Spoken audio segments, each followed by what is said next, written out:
Boa noite, meu povo! Movimento traz felicidade, traz mais uma vez para vocês Marcos Domingues, do Entendendo a Dor Crônica, para a gente conversar aí um pouquinho, gente, sobre dor lombar. Você sabia que cerca de 80% da população um dia vai ter dor lombar? Pois é, galera, olha só. Dor, crenças, emoções, sono, fatores externos, repouso, movimento. O que isso tudo tem a ver com a dor lombar, com a dor lombar crônica? O que isso tudo influencia? Vamos saber um pouquinho mais com o Marcos, que vai falar com a gente. E olha só, como que isso influencia no tratamento. Armando já chegou? Marcos já chegou? O Marcos pregou uma peça na gente que eu tô aqui com mini infartos até agora. Mas é pra ganhar emoção nessa história toda, né, Marcos? Espera aí que eu vou chamar vocês.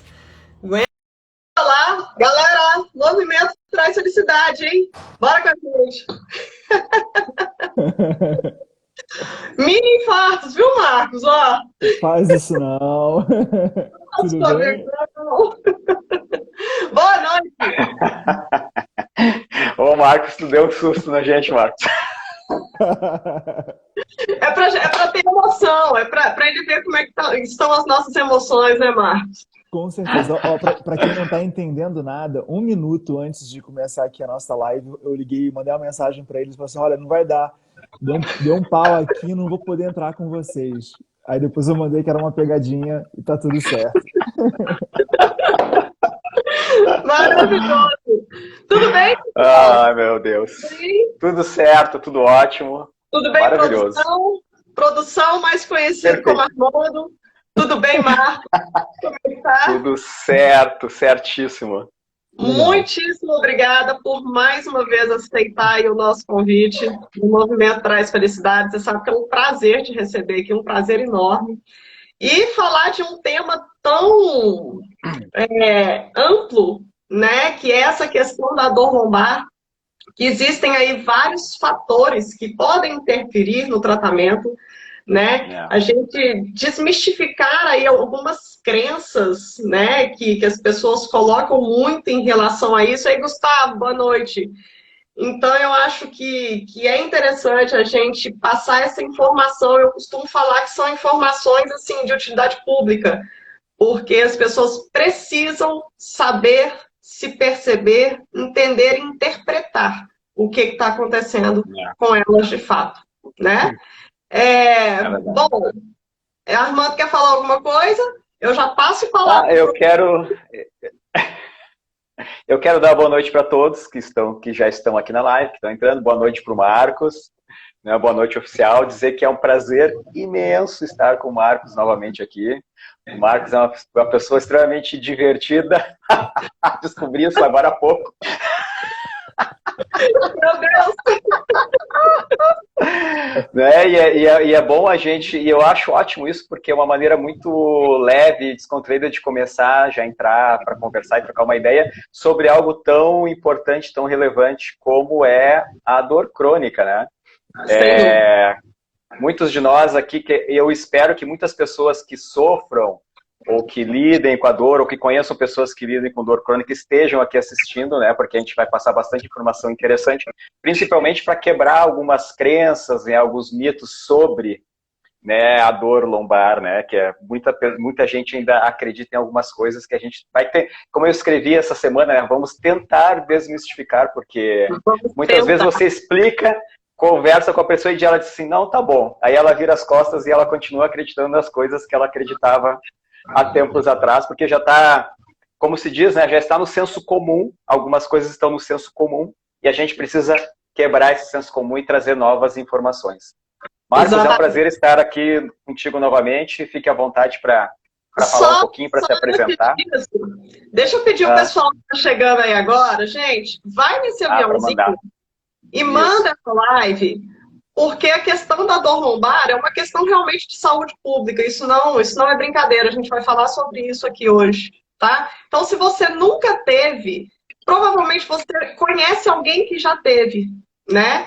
E eu acho que isso, todas essas informações aqui, elas vão ajudar muito, muita gente, tá? Marcos, Com certeza. passo a palavra para você. Vou pedir a você que se apresente novamente, né? Para quem não assistiu a nossa última live, se apresente. Isso. Fique à vontade, a casa é sua. Então tá bom, já estou me sentindo em casa com vocês. Então, primeiro de tudo, agradecer imensamente ao convite, a essa oportunidade de participar de novo aqui com vocês. A gente se conhece há pouco tempo, porém a Isso. afinidade, né, os pontos em comum, os vínculos que a gente vem criando ao longo desse tempo, eles são cada vez maiores. Então, isso realmente é algo que nos nutre, né, e é muito legal. Então, de novo, né, obrigado aí, o movimento traz felicidade. E é sobre isso que a gente vai poder discutir. Meu nome é Marcos, eu sou fisioterapeuta e tenho 20 anos de formado e esse tempo inteiro aí da minha formação, a dor sempre foi o meu universo de maior contato. E quando a gente pensa em dor, né, seja uma dor aguda, seja uma dor crônica, mas em dores musculoesqueléticas, a gente tem que sempre pensar que dor lombar é considerada por nós como a dor musculoesquelética mais comum entre as pessoas. É o que mais fazem com que pessoas procurem um atendimento médico, procurem um atendimento de um fisioterapeuta, procurem um atendimento da terapia por movimento, porque realmente é uma condição muito comum. Agora, o interessante é porque, ao longo do tempo, a gente foi mudando a nossa compreensão sobre dor lombar. E essa compreensão que hoje a gente tem com as evidências científicas, com a ciência, elas são conclusões que nós temos hoje, verdades, que contrapõem aquilo que até pouco tempo atrás era mais usual de ser falado, era o senso comum para as pessoas, era o que as pessoas realmente acreditavam. Então, a gente ter aqui a oportunidade de falar sobre mitos e verdades, o que a ciência traz de novas descobertas, né, o grau de importância que a gente deve ou não dar para a dor nas costas, tudo isso para a gente vai ser fundamental. Eu costumo dizer que é uma live realmente, como a Rafa fala, né, que abrange um coletivo que é público, que precisaria atingir mais e mais e mais pessoas, e poucas vezes a gente tem tido a oportunidade de discutir sobre isso, falar sobre isso, principalmente quando a gente pensa em mídias de maior alcance, né, como televisão, como rádio. Sim. Eu não sei se é muito comum também para vocês, mas seja na educação física ou na fisioterapia, quando a gente é chamado para ir num programa de televisão para falar sobre dor nas costas, a gente é chamado quase sempre para ensinar a pessoa como que ela varre a casa, para ensinar a pessoa como é que ela deve amarrar o sapato, para ensinar a pessoa como é que ela deve se sentar, e não para discutir o que de fato é relevante, é importante quando a gente pensa no universo de dor nas costas. Então vamos tentar, né, desvendar aqui juntos esses mitos e verdades. É verdade. Perfeito, você fez uma colocação ótima aí. Normalmente as coisas são tão dentro da caixinha, né? Que acaba que as informações são o mais do mesmo, né? Essa é a postura correta, você vai se sentar dessa forma porque é a postura correta para trabalhar, você vai varrer dessa forma. Ou seja, a gente ensina as pessoas a se tornarem cada vez mais robóticas, né? E não livres de dores e restrições de fato, né? Então isso aí você tocou num ponto fantástico. Eu adoro esses linkzinhos aí, eu acho muito legal. Marcos, me conta uma coisa aqui. A dor lombar, ela é normal? Vamos lá, então. Esse é o primeiro ponto maravilhoso para a gente começar a conversar. Rafa, dor lombar é comum e normal. E aí, vamos tentar esclarecer um pouco, né? Quando a gente fala sobre isso, dor lombar é comum e é normal. Não é que a gente queira ter dor lombar, não é que a gente queira ter dor nas costas. Só que nós estamos vivos. E como seres vivos, uma série de coisas e acontecimentos vão acontecer com a gente ao longo da vida. Então, um exemplo mais claro disso. Ninguém quer torcer o tornozelo. Mas torcer o tornozelo é algo comum para muita gente. Muita gente, se você perguntar na vida adulta, olha, alguma vez você já virou o pé? Alguma vez você já torceu o seu tornozelo? Ela vai dizer assim, sim, eu torci meu tornozelo. Então, né, é algo extremamente comum, assim como é a dor lombar, algo extremamente comum 80%, como você falou, das pessoas no mundo, pelo menos uma vez na vida, vão ter um episódio ou uma crise de dor nas costas. Mas o bom é que as pessoas também saibam que a grande maioria, a maioria esmagadora dos quadros de dores lombares são passageiras, totalmente benignas e que fazem com que a pessoa possa depois viver a sua vida normalmente, como ela vivia antes, sem nenhum tipo de preocupação, sem nenhum tipo de problema associado a esse episódio. Ah, que legal, Marcos.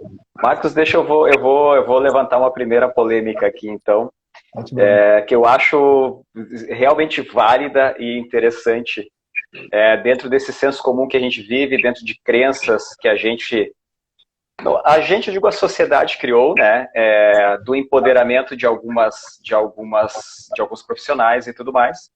Mas eu estava ouvindo uma entrevista outro dia e a profissional, era uma profissional de educação física, e ela disse assim: toda pessoa deveria ter na sua lista de atendimento, na sua lista, um fisioterapeuta. Na sua lista de contatos, um fisioterapeuta. Antes de um médico. Por quê? Porque um desconforto lombar, um mal-estar lombar, eu não preciso marcar uma consulta médica, né, e ir atrás para tomar uma medicação, né? Se eu tivesse um contato com um fisioterapeuta, que vou fazer uma manipulação, vou fazer um atendimento, que já resolveria meu problema, sem eu ter que fazer todo um procedimento, de ter que a gente criou aquela crença, né? Eu tenho que passar por aqui, para depois passar por aqui, para depois chegar aqui, né? E muitas vezes isso não é necessário, né? Então eu só estou jogando essa bola para cima, alguém aí cata e eu vou deixar por alto aí. Mas eu também acredito nisso e eu tenho fisioterapeutas na minha volta e eu amo todos os fisioterapeutas na minha volta. E eu consulto sempre eles primeiro, eu converso com eles primeiro, antes de qualquer coisa, né? Voltando então, Marcos, só para jogar para... Eu não sei se tu quer falar alguma coisa sobre isso, Marcos. O que você pensa sobre isso? Então, por favor. Existe aquela crença, né? Antes de ir ao fisioterapeuta, eu vou ao médico. Eu tenho que ir ao médico. O médico dizer... Imagem. Eu preciso fazer um exame de imagem para levar para o fisioterapeuta. O que você acha disso? Exatamente. Para o médico dizer que eu tenho que ir para o fisioterapeuta, né? Vamos lá, então. Vocês estão me botando aqui na maior enrascada do mundo. Muito amigos, mas vamos... Mas é só uma opinião pessoal. Não, é claro. Vamos à polêmica, vamos entrar na polêmica. Mas eu acho uma discussão muito válida e muito interessante, que é o seguinte. Primeiro de tudo, no Brasil, o fisioterapeuta ele é considerado profissional de primeiro contato. Ou seja, por lei, não é necessário que um paciente só vá fazer fisioterapia após a indicação de um médico, após a consulta de um médico. Ele pode, simplesmente, procurar direto um fisioterapeuta porque tem uma dor musculoesquelética, porque tem uma limitação de movimento, uma limitação da função como um todo. Então, né, a legislação já garante para a gente esse direito ao primeiro contato, ao primeiro atendimento. O que tem acontecido ao longo de muitos anos e que tem culminado com hoje a grande pandemia que a gente vive no mundo de dor lombar, a grande pandemia de pessoas que vivem com dor lombar por muito tempo do que deveriam estar, né, a chamada dor crônica na região lombar, por exemplo. A gente descobriu uma coisa muito interessante nesses últimos anos. Mais de 90% das dores lombares estão associadas a coisas muito simples, a problemas, a coisas muito simples, comuns e banais que acontecem na nossa coluna, como às vezes um movimento de mau jeito que a gente dá, uma noite mal dormida, algum esforço que eu não estava acostumado a fazer e tive que fazer naquele dia. Então as dores lombares como um todo, mais de 90% delas, se associam a coisas muito simples. E as pesquisas mostram que essas dores muito simples, a maioria delas vai se resolver espontaneamente em até 3 meses, sendo que 80% delas resolvem-se sozinhas nas 2 primeiras semanas. Ou seja, né, a dor lombar tem um prognóstico, né, muito bom para a maioria dos casos e um prognóstico que envolve uma resolução, inclusive, espontânea, mesmo se a pessoa não vir a procurar um médico, um fisioterapeuta, nenhum outro profissional. Sim. Ela vai se resolver. Menos de 1% das dores lombares se dão, de fato, por patologias mais sérias, por coisas mais graves, como a possibilidade de uma fratura, como a possibilidade de uma dor nas costas por uma infecção, como a possibilidade da dor nas costas por uma alteração importante do nervo ou da medula espinhal. Mas isso é um percentual muito pequeno desse tipo de pacientes, desse tipo de grupos. Então aí, olha o que acontece, olha que coisa interessante vem acontecendo, que é um fenômeno.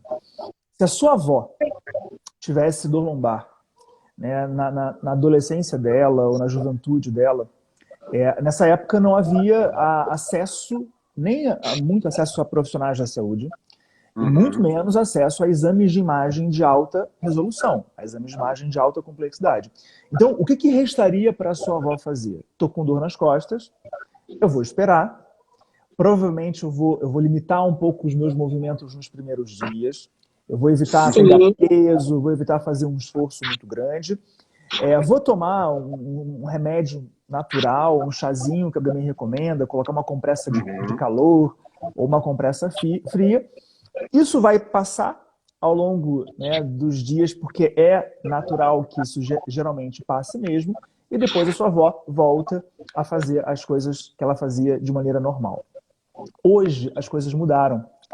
E por que as coisas mudaram? Porque hoje é muito provável que se um paciente com dor nas costas, com 2 dias de dor nas costas, 3 dias, se ele for ao médico, é muito provável que ele saia de lá, após uma consulta de 5 minutos, com uma prescrição para realizar um exame de imagem. Um exame de imagem de alta resolução, que vai olhar para a sua coluna. E isso está tão incorporado hoje na nossa cultura, que se um paciente, inclusive, vai ao médico e ele não passa um exame de imagem, o paciente sai de lá, às vezes, achando que o médico é ruim. Achando que o médico, né, não presta, nem passou para mim um exame de imagem, nem quis ver a minha coluna por dentro e tudo mais. Não está interessado no meu problema. Não está interessado no meu problema e tudo isso. Sim. Só que a gente descobriu uma coisa muito interessante. O que a gente descobriu é que as pessoas com dores nas costas, que a maioria vai resolver espontaneamente em poucos dias, quando elas fazem um exame de imagem, e quando elas olham para aquele laudo do exame de imagem, que vem um monte de palavras estranhas e diferentes, como desidratação, redução de espaço, protusão, herniação, osteófito, as pessoas começam a ficar assustadas com esses achados que aparecem nos exames de imagem. Quase sempre elas ficam mais assustadas ainda após o contato com o médico que vai explicar para ela esse exame, ou um fisioterapeuta que vai explicar para ela esse exame. E isso leva essa pessoa a adotar comportamentos que não ajudam ela a melhorar. Ou seja, quando a gente passa a achar que a nossa coluna é mais ferrada do que ela realmente é, eu começo a criar comportamentos hiperprotetivos. E quando eu penso em ser hiperprotetivo, o que acontece com o meu movimento? Ele passa a ser rígido, ele passa a ser controlado excessivamente, ele passa a ser não natural, robótico. Eu passo a não querer mais pegar peso, eu passo a não querer mais pegar meu filho no colo, eu passo a não querer mais fazer exercício. E a gente percebeu que todas essas crenças de medo, de evitação, de superproteção, e esses comportamentos, né, de não fazer as atividades, não se expor mais ao movimento, é o que mais propicia a essa pessoa continuar com dor nas costas, cronificar, ou seja, passar a ter essa dor por um tempo muito prolongado, e mais, hoje existem estudos que mostram que uma pessoa com dor nas costas que se submete a uma consulta muito precocemente, a um exame de imagem precocemente, ela não só passa a ter um pior prognóstico, ou seja, ela passa a ter mais tempo para se recuperar, ela passa a ter mais chance de se tornar alguém com dor crônica na região das costas, mas ela também passa a ser alguém com mais chance de um dia fazer uma cirurgia na coluna. Ou seja, o contato com profissionais de saúde de maneira muito precoce na dor nas costas, os estudos e as evidências mostram que tem feito mais mal para esses pacientes do que bem, por incrível que pareça, por mais contraditório que possa parecer essa indagação. E aí eu vou pegar uma frase do maior pesquisador do mundo em dor nas costas, chamado Chris Maher, da Universidade de Sydney, na Austrália. Ele disse o seguinte: se por um acaso eu tiver uma dor nas costas, quem, né, geralmente a gente deveria procurar? E aí ele colocou como 3 opções: o médico, o fisioterapeuta ou ir para uma ilha deserta. E a resposta que ele deu a essa grande pergunta é que o mais correto, se nós tivéssemos uma dor nas costas, era não procurar nem o médico, nem o fisioterapeuta, e sim ir para uma ilha deserta. Porque a chance desse profissional da saúde, né, trazer para o paciente informações ruins, erradas, que levem ele a mais, né, risco do que benefício, acaba sendo pior. Óbvio, gente, eu estou falando aqui de profissionais que, na maioria dos casos, estão despreparados para lidar com isso. Profissionais que não estão muito prontos. É diferente quando você encontra um profissional atualizado, um profissional que realmente está ali pronta para te atender. Me leva! Ô, Silvana, vamos para uma ilha deserta. Vamos juntar uma turma, vamos para uma ilha deserta. Mas, Marcos, olha só que... Interessante. Pode falar. Só uma adendo, claro, interessante. Fica à vontade. Quando existe um trauma, existe um processo natural de proteção do corpo, né? De limitação de algum movimento, né? Lógico que você não vai fazer aquele movimento que levou ao trauma, você vai evitar algumas coisas para que essa dor, de fato, ela reduza um pouco. Agora, é interessante como que, principalmente em relação à dor lombar, quando se tira essa fase aguda do movimento, a pessoa ainda continua com esse processo de proteção. O que gera rigidez, o que gera, né, todo esse robotismo aí que as pessoas vão ganhando. Você acha que isso está ligado... Eu já posso ir para a emoção? Deixa eu fazer um adendo a essa tua questão, Rafa. Eu atendi uma pessoa ontem, um aluno. Ele não é meu aluno regular. Ele apareceu na clínica, lá em Porto Alegre. Ele teve uma crise lombar. Ele já teve alguns episódios de crise lombar. Ele estava com uma nova crise. Ele apareceu na clínica para fazer uma liberação. E aí foi orientado a ele, depois da liberação, fazer alguns trabalhos de movimento comigo para que ele se sentisse melhor.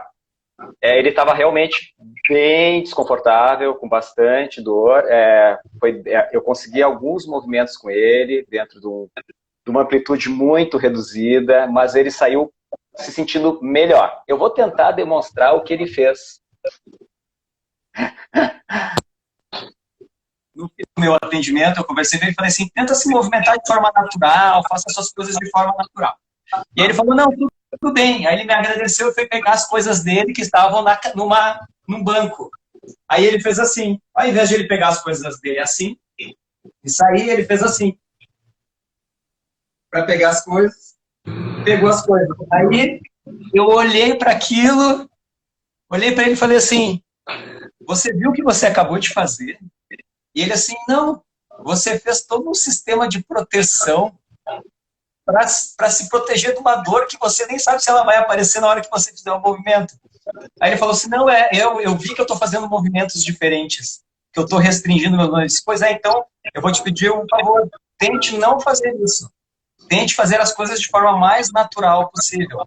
Porque ele fez o que a Rafa acabou de falar, robotizado, né? Ele foi fazendo todo um sistema de proteção para pegar as coisas dele do banco para poder ir embora, né? Então eu pedi para ele assim: não faça isso, evite esse sistema. Tente fazer as coisas da maneira mais natural que você puder. Ele disse: mas eu sinto dor. Eu disse: não, eu entendo, eu compreendo. Você sente dor, eu entendo a sua dor. Eu sou empático em relação a isso.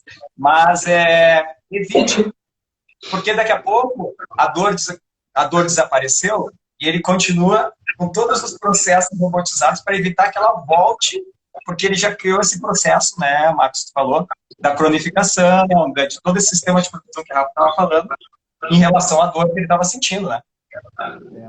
E assim, Armando, o que eu interpretei bem aqui. Interpretou muito bem, maravilhosamente bem. Grande ator.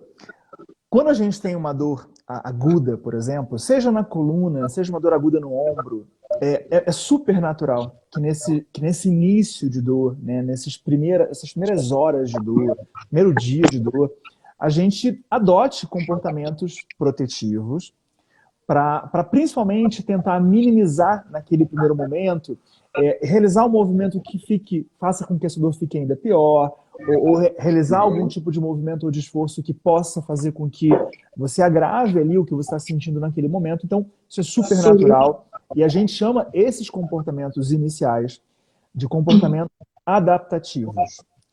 São comportamentos que provavelmente vão te ajudar nessa fase inicial. Mas, a partir do momento em que a dor vai reduzindo, a partir do momento em que o desconforto vai reduzindo, e você vai se sentindo melhor, mais apto para voltar a se movimentar, o mais natural é que a gente também volte a se movimentar de forma mais natural, respeitando esse ciclo. Quando uma pessoa, depois de um certo tempo, já não tem mais dor, ou tem dor mínima, já não tem mais, né, um problema, uma inflamação acontecendo, né, ou isso é mínimo, e ela continua assumindo comportamentos hiperprotetivos, esses comportamentos passam a ser chamados de comportamentos mal adaptativos, porque agora isso já não mais vai ajudar essa pessoa a melhorar. Então, é muito comum que nesse início a gente permita, entenda o quanto a pessoa está tentando ali se proteger, mas a partir do momento em que o tempo vai passando, quanto mais natural ela voltar a se movimentar, quanto mais natural ela voltar a agir, melhor para ela e maiores as chances dela se recuperar ainda mais rápido. Agora, indo de encontro ao que a Rafa perguntou antes, dos fatores emocionais, né? O que acontece muito? O primeiro passo, talvez, que faça com que alguém que tem uma dor na lombar mais recente tenha maior chance de ir para um processo de cronificação, a primeira coisa são os fatores cognitivos. Então, quando eu falo fatores cognitivos, eu estou falando do que a pessoa pensa a respeito do próprio problema. Quando pessoas acreditam, entendem que o seu problema não é nada sério, não é nada grave, não é nada que vai ser para ela custoso ou danoso, isso muda conexões cerebrais e fazem com que ela tenha maior capacidade de se livrar da dor. Do contrário, quando ela passa a perceber o problema que ela tem de maneira muito ameaçadora, entendendo que aquilo parece ser algo muito sério, parece ser algo muito grave, ela cria outras conexões cerebrais que fazem com que ela tenha maiores chances para poder, de fato, cronificar. Então, um processo de dor aguda para dor crônica, o que mais a gente percebe, né, de mudança nessas fases é a interferência grande dos fatores cognitivos, em primeiro lugar, em primeiro plano, e logo em seguida dos fatores emocionais. Os fatores emocionais, eles são para a gente como grandes amplificadores, né, como botões de volume de um rádio, que podem fazer com que, né, a dor fique mais forte ou fique mais fraca. Então, eu vou dar um exemplo bem claro disso. Nós temos 5 emoções que a gente vai chamar de emoções primárias. E essas emoções primárias são alegria, tristeza, medo, raiva e nojo. São as 5 emoções primárias que nós temos. Quem quiser depois, né, ter uma visão muito legal disso, assista o filme Divertidamente. Divertidamente. É incrível esse filme. Esse filme ele teve a ajuda de um cara chamado Paul Ekman, que é um dos maiores pesquisadores sobre emoções e expressões que a gente tem no mundo. E é muito interessante como esse filme foi construído, né, é muito realístico. Mas essas são as nossas 5 emoções primárias. O que a gente entende é que emoções como medo, emoções como tristeza, emoções como raiva, são emoções muito presentes em quem sente dor. E geralmente elas vão funcionar como botões de aumento do volume, fazendo a dor ficar mais forte, fazendo com que a dor fique mais intensa. Alegria é o contrário.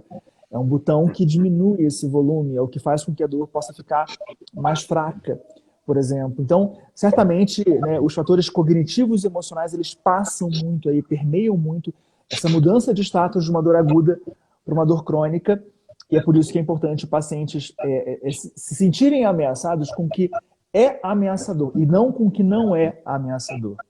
Dor lombar, em mais de 90% dos casos, não é nada ameaçador e não deveria ser encarada por nós, profissionais da saúde, seja o médico, educador físico, fisioterapeuta, como um processo ameaçador. Um exemplo bem rápido. Quando alguém risca o dedo, né, corta o dedo numa folha de papel, né, um papel A4, um papel sulfite, putz, isso é super desconfortável, né? É doloroso, é super incômodo, arde.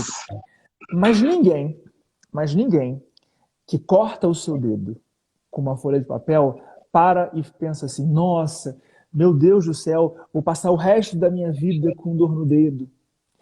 Porque as pessoas sabem que por mais que seja doloroso, que por mais que seja incômodo, é algo simples e que vai passar.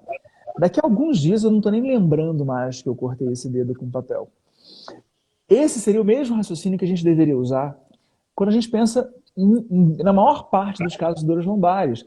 É incômodo, é desagradável, mas daqui a pouco isso está super bem, eu já não preciso mais, né, me proteger, não preciso mais fazer nada. Só que não.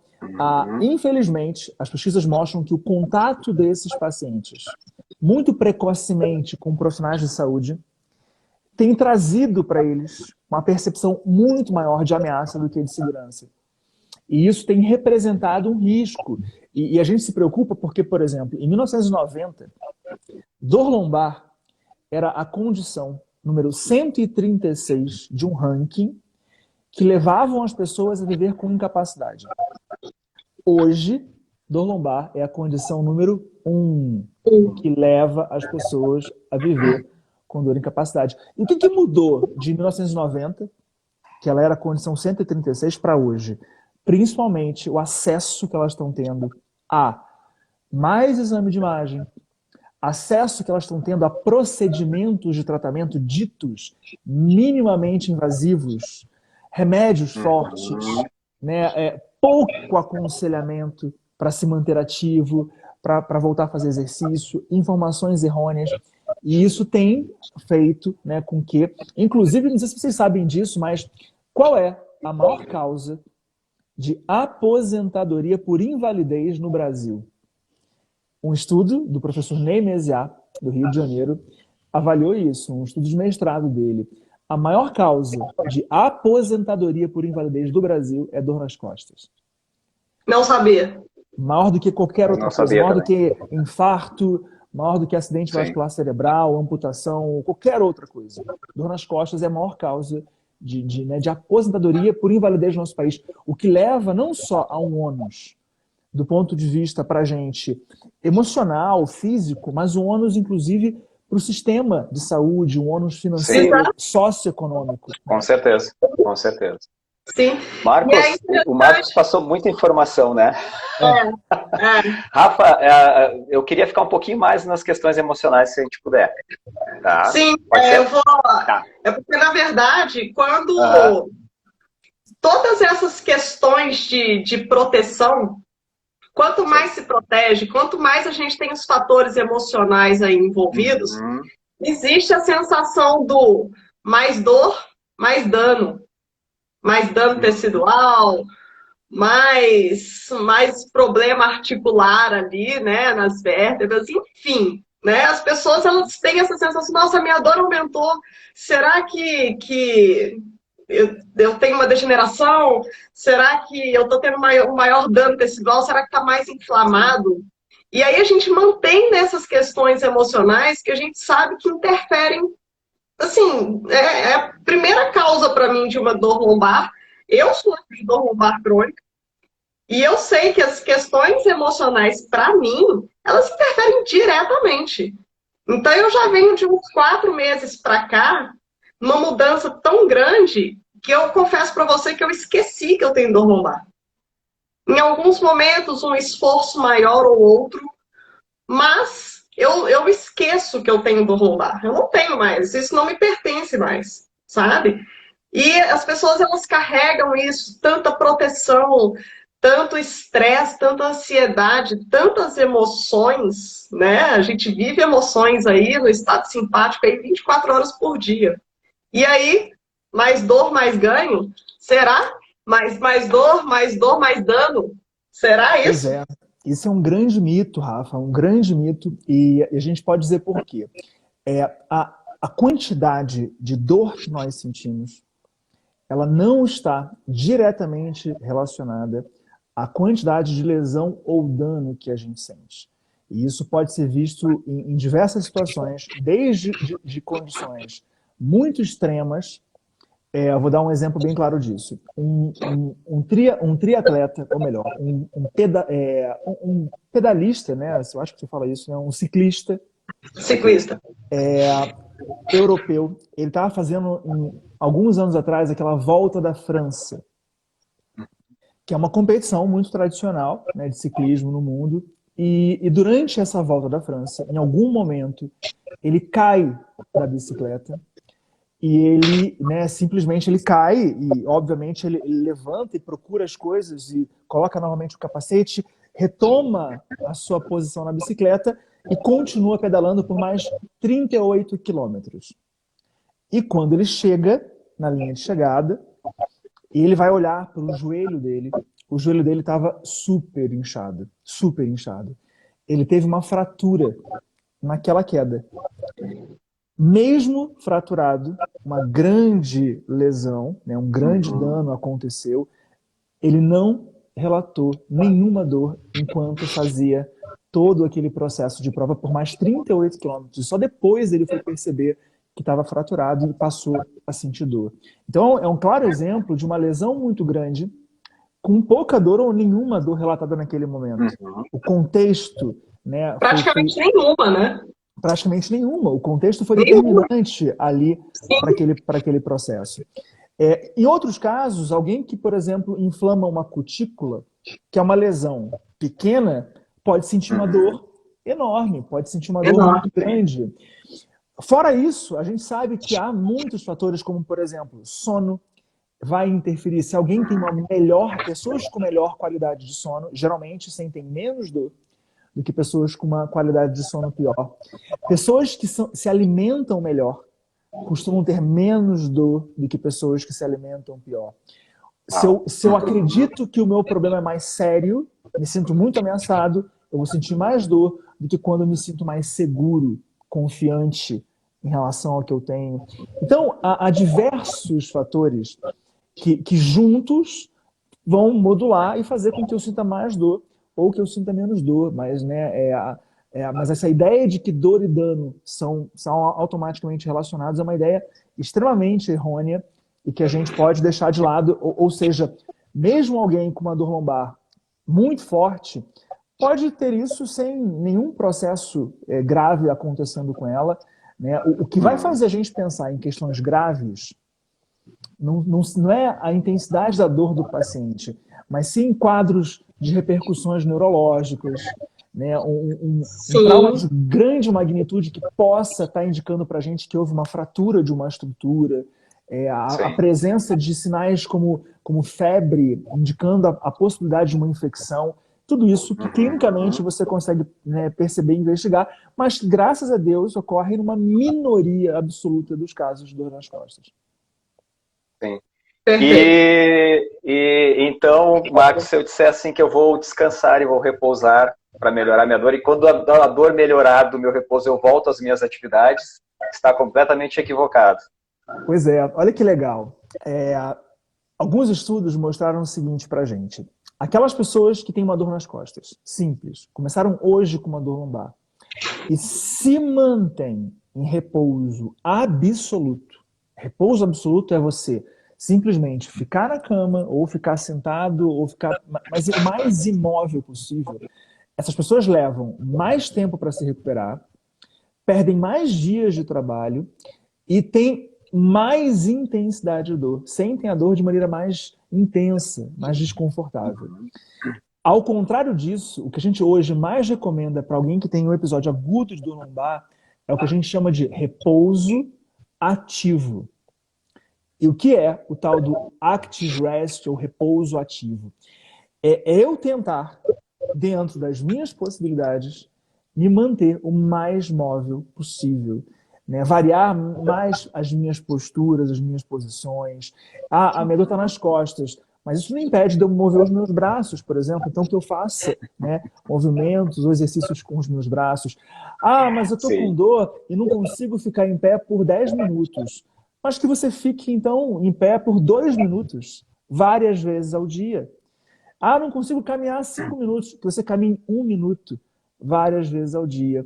Ou seja, as pesquisas mostraram para a gente que quanto mais ativo a gente estiver, mais rápido também a gente vai se recuperar. Então, essa ideia do repouso absoluto, ainda mais esse repouso absoluto, muitas vezes, ainda utilizando uma cinta ou elásticos que te prendem, que te seguram, isso, em geral, não vai ajudar você, a maioria das pessoas, em um quadro muito agudo de dor nas costas. Você falou uma coisa interessante, Marcos. Ainda se usa muito isso, as pessoas ainda usam muito cintas e esses implementos para, entre aspas, proteger da dor ou amenizar a dor, porque a gente sabe que esses implementos, eles desligam a tua ativação muscular, o teu trabalho muscular, né? Ou seja, você está criando um enfraquecimento ainda maior na estrutura.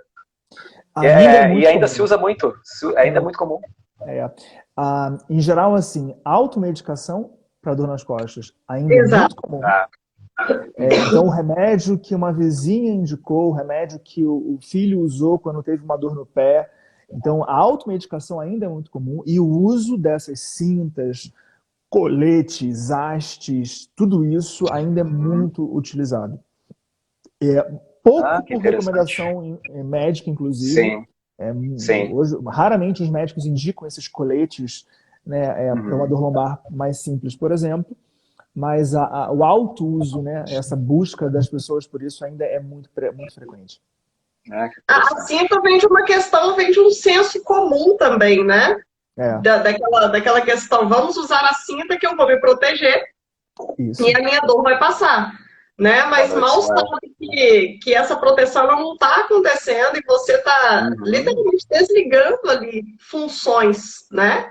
Que você deveria executar ali durante pequenos movimentos e assim está te desligando completamente. Né? Então são essas crenças, esse senso comum, né? Que vão cada vez mais dificultando o processo de recuperação, de tratamento. A gente sabe que o tratamento para dor lombar, a gente precisa dessa pessoa no estado presente, né? Se de repente essa pessoa, ela entende somente pelo lado da emoção e não consegue se perceber naquele momento, bom, eu tô com essa dor aqui hoje, o que me aconteceu de diferente? Né? Então a pessoa ter essa percepção, falar, não, legal, eu tive um problema hoje pela manhã e eu sei que aquilo foi um desencadeador daquela dor. É isso. Né? E muitas vezes aquilo, não, mas já passou, a dor também vai embora. Só que a pessoa alimenta, né? Ela vai retroalimentando aquela dor, ela vai curtindo, ela abraça a dor e ela leva para o trabalho, ela fala, vem comigo, e aquela dor não larga nunca mais. É impressionante, assim, como isso influencia. Eu fiz um relato esses dias no grupo de estudos lá nosso, que é o seguinte, há um tempo atrás eu recebi um jogador de vôlei, e ele veio para mim para tratar uma lesão no ombro que ele tinha tido. E aí, quando ele deitou na maca em algum momento da sessão, eu percebi que ele estava com uma faixa no tornozelo. E aí eu perguntei para ele, machucou o tornozelo também? Ele falou assim, não. Isso aqui aconteceu há 2 anos atrás. Ele tinha feito um corte, quando ele caiu, ele machucou o tornozelo 2 anos atrás. Caramba. Ele continuava usando a faixa. Ele não treinava sem a faixa. Ele não ia à padaria sem a faixa. Sem a faixa, ele acreditava que ele não estava protegido. E, obviamente, que isso vai desligando esses sistemas musculares, ligamentares, sensoriais, proprioceptivos que a gente precisa para aquilo ali voltar a funcionar. E é óbvio, a partir do momento em que ele está usando aquela faixa há 2 anos, você imagina se eu chego para ele e falo assim, vamos fazer o seguinte agora, vamos tirar essa faixa. Matou. Ele não tem nem preparo sensorial para se sustentar. Por isso que a gente conseguiu fazer um processo, né, de remoção progressiva dessa faixa, né, a partir do momento em que ele foi aceitando fazer fortalecimento, exercícios sensoriais, proprioceptivos, e ele conseguiu se livrar da faixa. Mas você vê como que a cabeça das pessoas funcionam na ideia de querer se proteger de maneira muito excessiva. A Adriana perguntou aqui, a artrose, né, nas mãos, usar a luva a longo prazo também é um exemplo disso? Também é um exemplo disso. Uma coisa é você usar uma luva no momento que está muito sensível, por um dia, por 2 dias, mas você continuar usando essa luva, obviamente vai desligar e vai desativar uma série de mecanismos de movimento, de função que você precisa para se recuperar. A Alice está dizendo que é uma coisa legal, virou uma simpatia. Virou uma simpatia, isso acontece muito no mundo do esporte, né, Marcos? No mundo do esporte tem muito isso, os atletas se sentem seguros com aquela órtese e eles não tiram, eles não nem cogitam a possibilidade de até brincar contigo dizendo que sorte que o jogador te ouviu e não trocou de fisioterapeuta, né? Ainda bem.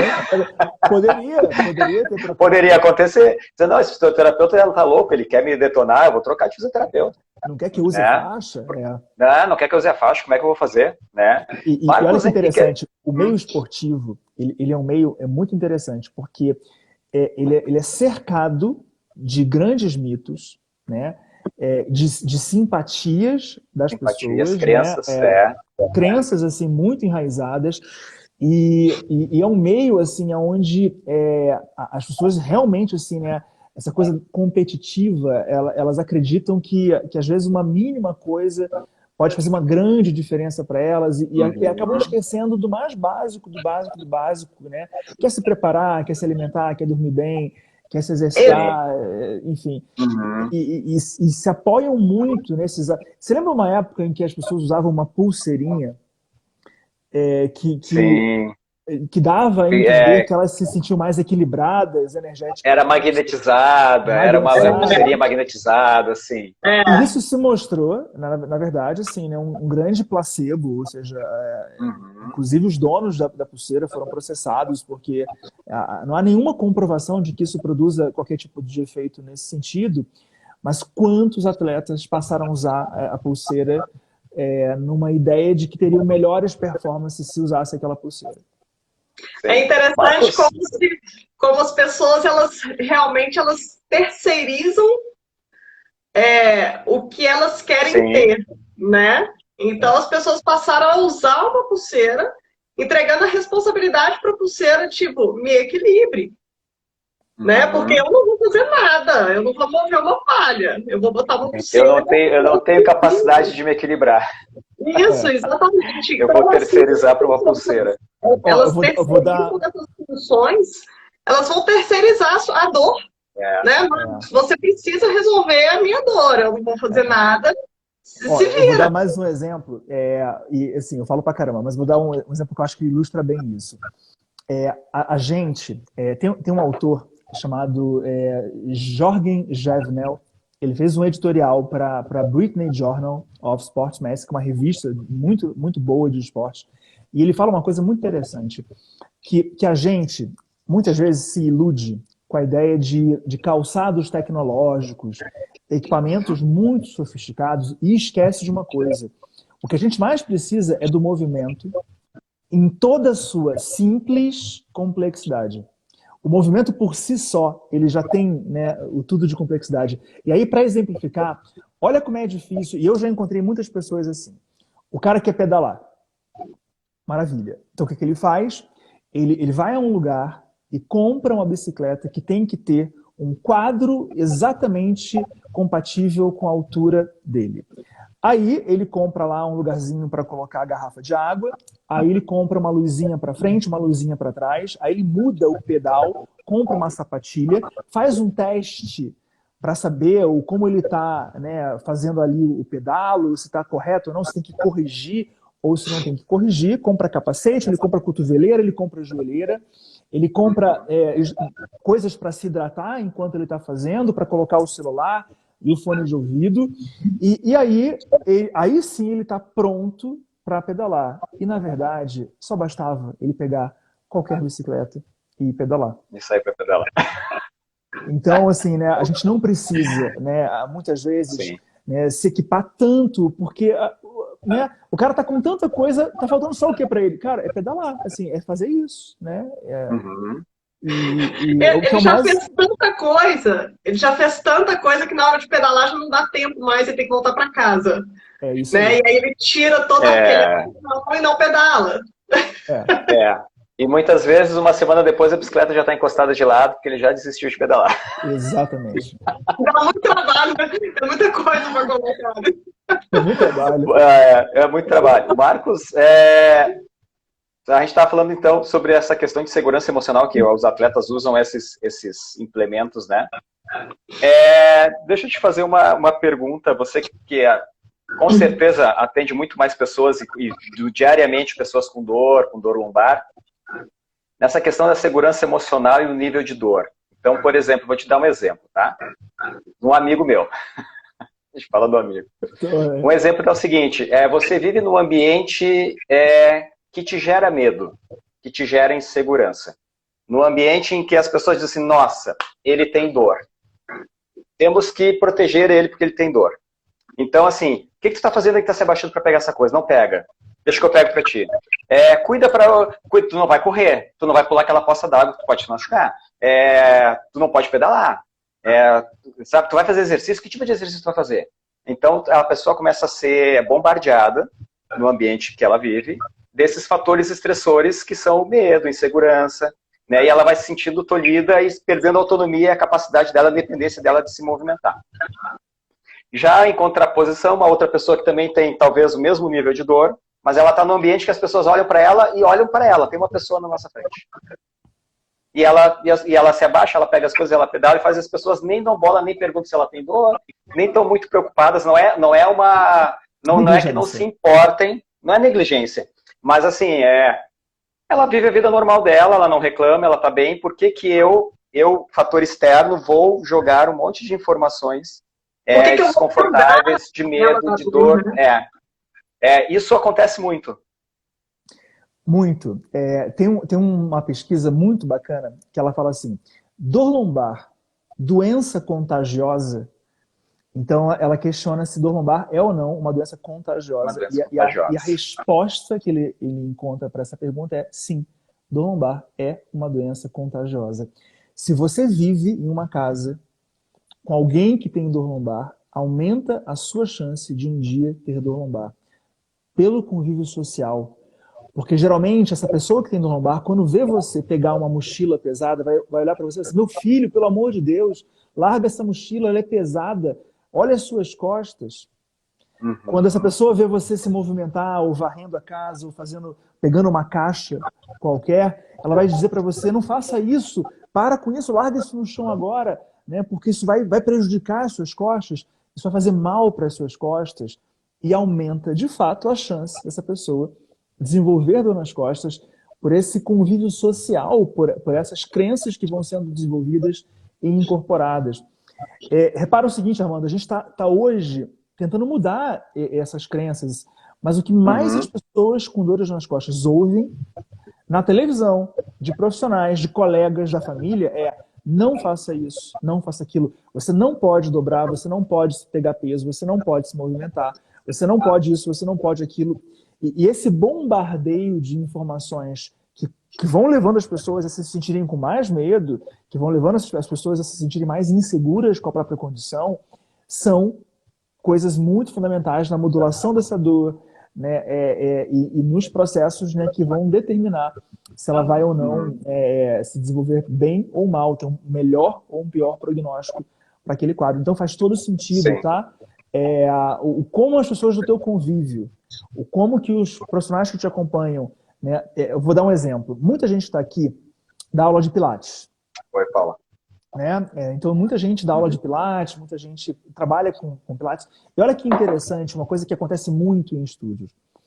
Vamos supor que você está dando aula para 3 alunos e um desses alunos teve dor lombar, ou teve um episódio, ou tem dor lombar crônica.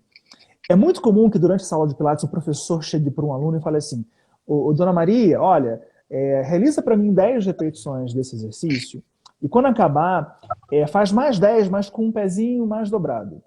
O fulano, olha, você... Vamos repetir aquele da última aula? Então, eu queria que você fizesse 5 vezes para a direita e 5 vezes para a esquerda. E quando vão olhar para esse paciente com dor lombar, essa pessoa que tem dor lombar crônica, ó, não, você me espera, que eu tô indo aí. Deu para entender? Sim. Sim, ela se torna um ser especial, um ser de cristal, que vai quebrar qualquer coisa, ela vai quebrar. Se eu sou um paciente, né, um aluno de Pilates, e alguém fala assim, não, você espera que eu vou aí, o que eu passo a interpretar com isso é, opa, peraí, então eu não posso me movimentar como os outros se movimentam. Né? Eu sou mais delicado, o meu quadro é diferente. E isso vai trazendo uma cadeia de inseguranças para essa pessoa, uma cadeia de percepções de mais fragilidade e que, obviamente, vão ativando circuitos, né, muito mais reativos e muito mais fáceis de acionar a dor. Eu não sei se eu dei esse exemplo na última live, mas vou dar aqui de novo. Você imagina o seguinte, você todos os dias desce do ônibus para ir para casa e faz um caminho até a sua casa. E é um caminho que você está super acostumado a fazer, faz isso de olhos fechados e faz lá um caminho de 2 minutos para chegar na tua casa. Um dia, a sua mulher te liga e fala assim, Armando, cara, é o seguinte, toma cuidado hoje quando você vier para casa, porque viram 2 cobras nesse caminho e não acharam as cobras. O que vai acontecer com você hoje? Quando você descer do seu ônibus, você não vai fazer o caminho da mesma maneira que você faria. Você agora está com suas antenas, os seus alertas super ligados, e uma folha que se mexe com o vento já faz você ter uma reação acreditando que pode ser a cobra que está ali para te picar. Então, é isso, Armando. Quando as pessoas entram num estado de tanta preocupação, de tanto alerta em relação, né, à sua própria condição, fica muito mais fácil da gente ter reações e uma das maneiras que o nosso corpo, nosso cérebro tem para reagir é também produzindo dor. Além de respostas emocionais. Sabe, Marcos, que... Rafa, só para eu fechar, isso é uma questão bem pessoal que eu vou falar, tá? Bem interessante. Pode ver. Essa questão de ambiente, tá? Então, por exemplo, assim, eu passei alguns dias fora, lá em Belo Horizonte, com a Rafa, com a Celina e o Bernardo, e eu treinei com... Rafa, não, foi sensacional, porque, e é isso que eu queria falar, porque assim, o que aconteceu? Na live passada, a Dani Perini falou sobre a corregulação, que é quando 2 indivíduos criam empatia e um olha em igualdade, como foi colocado aqui, né, sobre igualdade, em igualdade para o outro, sem ser maior, sem ser menor, sem ser eu sou mais forte, eu sou mais fraco, e você olha com igualdade para o outro, e aí você cria uma relação de fortalecimento dessa relação. O que acontece, né? Por isso que eu acho que é um relato pessoal, mas eu acho muito interessante. Quando você sai de um ambiente onde você tem um mecanismo de alerta diário, porque você não sabe, você não está habituado a conviver em outro ambiente que não seja esse, de alerta, tá? O que aconteceu? Todo mundo aqui, provavelmente, quem não sabe, né? Quem entrou lá que não sabe da minha história, até eu coloco nos meus posts, geralmente, que eu tenho essa convivência com uma dor lombar, tá? Quando eu fiquei aqueles dias fora, eu fui olhado com igualdade por todos aqueles que estavam comigo. Tá? O meu treino era o mesmo treino de todos. Não houve nenhuma diferenciação, não houve nenhum olhar diferente, não houve nenhum tipo de orientação diferente. O que houve foram correções normais de movimento. Tá? Então, assim, não foi dito nenhuma vez assim para mim, faz o que tu pode, cuida do movimento. Não foi dito nada. Não foi dito nada. Foi dito assim, faça, esse é o treino. Tá? O que aconteceu algumas vezes foi eu chegar e dizer, olha, isso aqui está me causando desconforto. Então tá, então você faz assim, ou você só faz isso, tira o peso, faz isso aqui. Em nenhum momento foi dito assim para mim, nossa, Armando, cuida isso, nossa, em nenhum momento. E eu fiz coisas que eu não faria se eu estivesse dentro do ambiente que eu já estava adaptado, habituado à dor, entende? E aí o que eu acho mais interessante é o quê? Eu estando nesse ambiente, eu consegui ter um olhar diferente sobre a minha relação com a dor. É isso. Tá? E eu comecei a identificar onde é que estão os meus gatilhos, o que causa. E eu brinquei com a Rafa hoje, dizendo assim, Rafa, tu viu que eu nunca mais falei sobre dor contigo?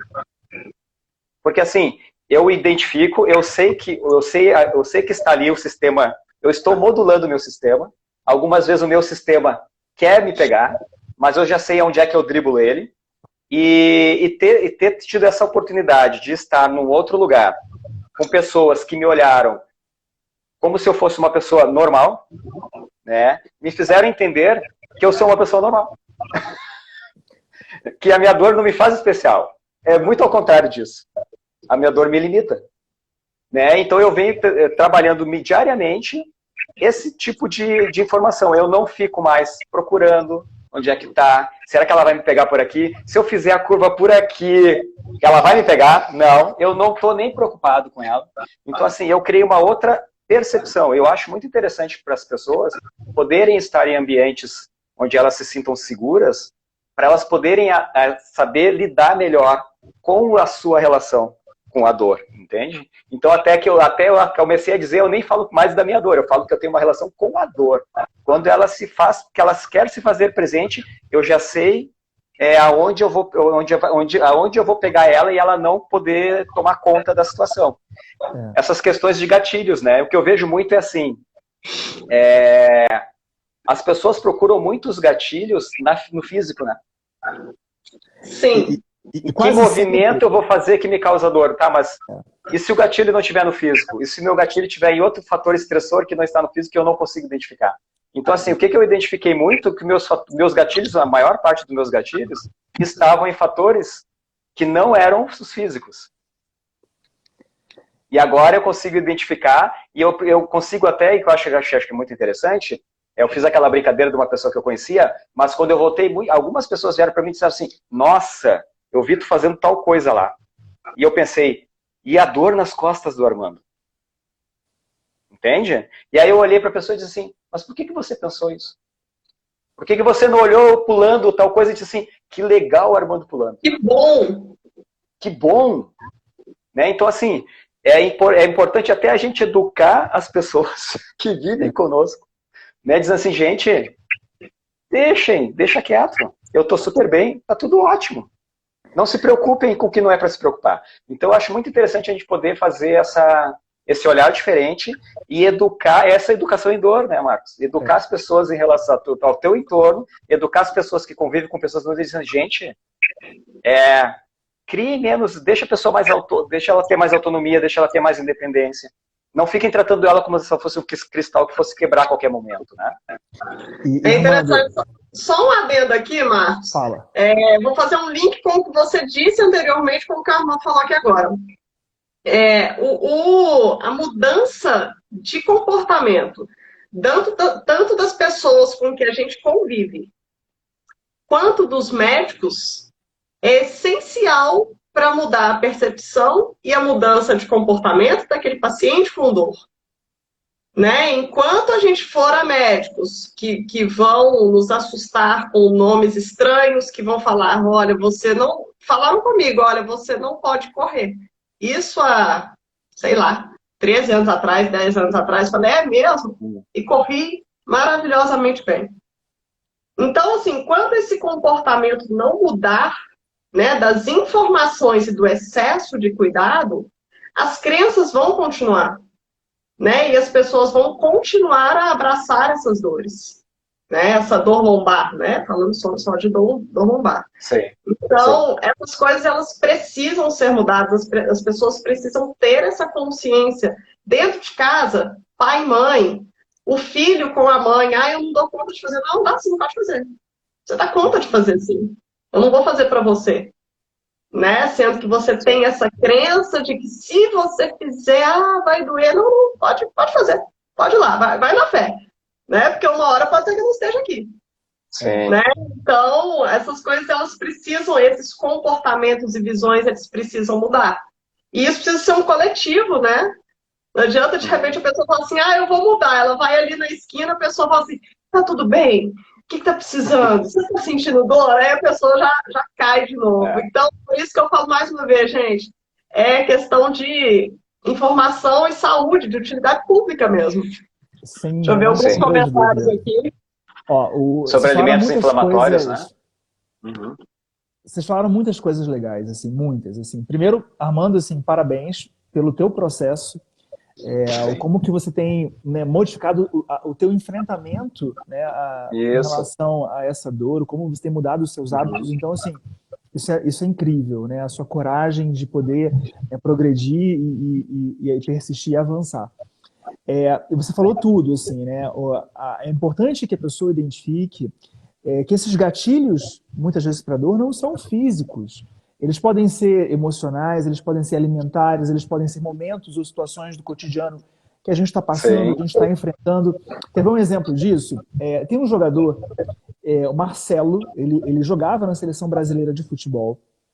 E Sim, numa sim, sim. Copa do Mundo dessas aí, se não me engano, foi aquela Copa que o Brasil perdeu da Alemanha por 7-1. Ele fez uma crise de dor lombar e foi atribuído a essa crise o colchão. Deram a culpa da Culpa do crise colchão. ao Colchão colchão. não é problema nenhum. Coitado do colchão. A minha pergunta ou seja, se imagina o Marcelo, um jogador, se não me engano, ele jogava no Real Madrid, uma grande equipe, acostumado a viajar, ficar em hotéis, né? E, obviamente, Sim. experimentar colchões de naturezas, densidades, Bem tamanhos variadas. super variados, e preparado fisicamente, né? É óbvio que não foi o colchão, né, o gatilho para aquilo ali. O cara tá numa Copa do Mundo, dentro do país dele, a pressão, Sim, a tem fatores cobrança. estressores. Olha quantos e quantos fatores, né, que provavelmente somados acabaram culminando e determinaram para ele um episódio de dor lombar. E aí, quando a Rafa fala dos comportamentos, é perfeito esses comportamentos. A maneira da gente enfrentar e se comportar diante da dor, ela é crucial e decisiva, inclusive com essa rede de apoio que a gente vai tendo. Eu queria destacar 3 comportamentos que a gente sabe que costumam não ajudar pessoas com dor nas costas. O primeiro deles é o comportamento de medo e evitação. Ou seja, é quando as pessoas realmente passam a evitar se movimentar, evitar se expor, evitar fazer coisas que são comuns do dia a dia, como abaixar para pegar um objeto no chão, se virar na cama, passar de sentado para em pé, entrar dentro de um carro, sair, né, do carro. Então, comportamentos de medo e evitação, eles costumam ser comportamentos ruins e que modulam a dor para mais. O segundo é um comportamento que a gente chama de hipervigilância. A tendência que às vezes a pessoa tem de ficar procurando a dor, se tocando demais, fazendo movimentos para testar e saber se a dor está ali presente, se ela não está. Nunca mais fiz isso.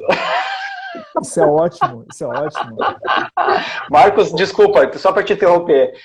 No primeiro dia de treino com a Celina em Belo Horizonte, ela explicando o treino, eu coloquei as minhas mãos na lombar aqui e fiquei pressionando a lombar. E ela olhou para mim e falou assim, tá com dor, Armando? Tá com dor, Armando? Eu falei, não. E ela disse, por que tu tá com a mão aí? Eu disse, é um hábito que eu tenho. Ela disse, então tira a mão daí agora. Claro. Isso se torna o que a gente chama de comportamento doloroso. Uma vez um paciente meu caiu a chave e quando ele foi abaixar para pegar essa chave, ele abaixou assim. Ai, ai, ai, ai, ai, ai, ai, ai. Aí eu perguntei assim para ele, tá doendo? Ele disse, não. Tá doendo. Aí eu falei, mas por que tá com esse ai, ai, ai, né? Assim, não, porque é um hábito. É um hábito. É um hábito. Isso é um comportamento doloroso. Tipo, né? de informação que a gente passa, né? E essa hipervigilância, o ficar ligado o tempo inteiro, procurando muito o problema. Eu tive uma paciente, ela me procurou, e ela me procurou, ela relatou o seguinte para mim, olha, eu tenho uma dor no glúteo do lado direito. E aí, quando alguém procura você para uma avaliação com uma dor no glúteo à direita, eu perguntei para ela assim, em que momento essa dor surge? E na tua cabeça, você fica imaginando o cara responder. Quando eu corro, quando eu salto, quando eu pedalo, quando eu abaixo. E aí ela me respondeu o seguinte, não, a dor só aparece só quando eu aperto. Aí eu falei assim, mas mais momento algum? Ela, não, só quando eu aperto. Então por que você aperta? Eu falei assim, né? Então, ficou fácil de resolver seu problema, né? Vamos parar de apertar, né? É só quando ela aperta. Então, Que assim, interessante. Isso é muito, muito e louco. ela fazia isso muitas vezes ao dia, né? Ó, tá aqui minha dor, ó. Minha dor tá aqui. Depois de muito tempo, eu encontrei com ela na rua e eu tava até do outro lado da rua. Eu falei, e aí, como é que você tá? Tá tudo certo? Ela, não, tá tudo certo. Resolvi aquele problema. Eu falei, pô, resolveu? Ela, parei de apertar. E é isso. É isso. Ela entendeu o processo. Então, são comportamentos hipervigilantes que as pessoas adotam. Um outro Sim. exemplo de hipervigilância são os rituais. É a pessoa que, se cair alguma coisa no chão, o que ela faz? Ela tem que ficar de frente para o objeto, dobra o joelho, contrai o abdômen, usa o quadril e pega o objeto. Ou seja, ela tem um ritual para se movimentar. Isso não é bom, porque ela deixa de ter, né, a naturalidade de produzir um movimento. Liberdade, né, Marcos? A liberdade para produzir esse Liberdade de movimento. Nossa. Rafa, olha que interessante. Entra na questão da postura, né, Marcos? Que você acha que tem uma postura certa para fazer, né? O movimento não existe, né? E são culturas que a gente vai pregando. Exemplo, hoje todo mundo sabe que exercício é bom para quem tem dor nas costas. A gente recomenda exercício. Academia, pilates, hidroginástica, qualquer tipo de exercício. Só que aí a gente diz para a pessoa para ela fazer exercício e diz para ela que ela não pode levantar da cama de frente. Isso não faz o menor sentido. Quer dizer que ela pode fazer 20 abdominais, 50 abdominais, 100 abdominais, mas levantar da cama tem que ser de lado? Isso não faz o menor sentido. Porque a gente vai criando esses comportamentos hipervigilantes, né, de medo. Hiperprotetivo. E a terceira coisa, tá, que eu coloco como comportamento ruim chama-se catastrofização. A catastrofização é a magnificação da dor, do problema, é a hipervalorização do problema por parte da pessoa. E a catastrofização ela tem 3 grandes domínios. Um é a magnificação. O 2 é a própria percepção de se sentir insegura, de se sentir frágil, né, e de sentir, né, de alguma forma que ela não vai conseguir lidar bem com aquilo. E a terceira coisa da catastrofização chama-se ruminação, que é falar demais sobre aquilo. Provavelmente, quando o Armando esteve aí em Belo Horizonte e as pessoas que viam o Armando se movimentar falaram para ele, nossa, Armando, e a coluna do Armando, é porque provavelmente você falava demais sobre isso. Isso, com elas. Não, você, com certeza. Né, tinha um padrão de né, expor demais a própria dor.